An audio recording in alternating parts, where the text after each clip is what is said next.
Dalam pelaksanaan pembelajaran ini, saya menyesuaikan kegiatan belajar dengan kebutuhan dan kemampuan siswa, khususnya pada kemampuan membaca, memahami bacaan, menentukan ide pokok, dan membaca nyaring.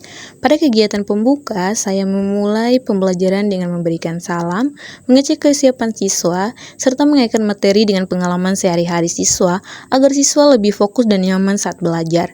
Setelah itu, saya memperkenalkan media papan baca yang digunakan untuk membantu siswa memahami materi pembelajaran. Tujuan pembelajaran yang saya lakukan adalah agar siswa mampu membaca kalimat sederhana dengan lebih baik, memahami isi bacaan, menjawab pertanyaan sederhana, menentukan ide pokok, dan membaca nyaring dengan suara yang lebih jelas. Pada kegiatan inti, saya menunjukkan gambar dan media papan baca kepada siswa.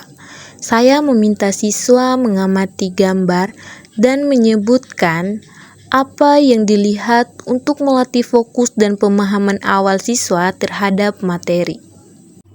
Selanjutnya, saya memberikan contoh membaca kalimat dengan jelas sambil menunjukkan setiap kata agar siswa dapat memperhatikan cara membaca yang benar. Kemudian, saya melakukan latihan terbimbing dengan mengajak siswa membaca bersama secara perlahan dan bertahap. Saya memecah kalimat menjadi beberapa bagian agar siswa lebih mudah memahami isi bacaan. Saya juga memberikan pertanyaan sederhana seperti siapa, apa, dan di mana untuk melatih kemampuan memahami bacaan. Setelah latihan terbimbing, saya memberikan kesempatan kepada siswa untuk membaca secara mandiri, menjawab pertanyaan, menentukan ide pokok, serta mencocokkan gambar dengan kalimat yang sesuai. Selama kegiatan berlangsung, saya terus memberikan arahan, motivasi, dan penguatan positif agar siswa lebih percaya diri dalam belajar membaca. Pada kegiatan penutup, saya bersama siswa menyimpulkan isi pembelajaran, kemudian saya memberikan motivasi dan apresiasi atas usaha siswa selama mengikuti pembelajaran. Pada tahap evaluasi program pembelajaran individual atau PPI ini, saya melakukan penilaian terhadap perkembangan kemampuan membaca siswa setelah mengikuti proses pembelajaran.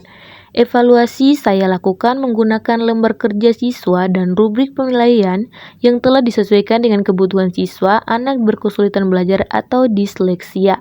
Aspek yang saya nilai meliputi kelancaran membaca, ketepatan membaca kata, pemahaman isi bacaan, kemampuan menentukan ide pokok, konsentrasi saat belajar, dan kemampuan membaca nyaring dengan suara yang cukup jelas.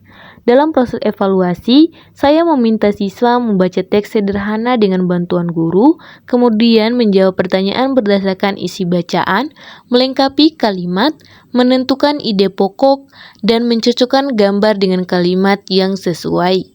Berdasarkan hasil evaluasi, saya melihat bahwa penggunaan media papan baca dan gambar visual membantu siswa lebih fokus dan lebih mudah memahami isi bacaan. Siswa juga mulai menunjukkan peningkatan dalam membaca kalimat sederhana, menjawab pertanyaan, serta keberanian membaca nyaring. Melalui evaluasi ini, saya dapat mengetahui perkembangan kemampuan siswa serta menentukan tindak lanjut pembelajaran yang sesuai agar kemampuan membaca siswa dapat terus berkembang secara bertahap sesuai dengan tujuan PPI yang telah direncanakan.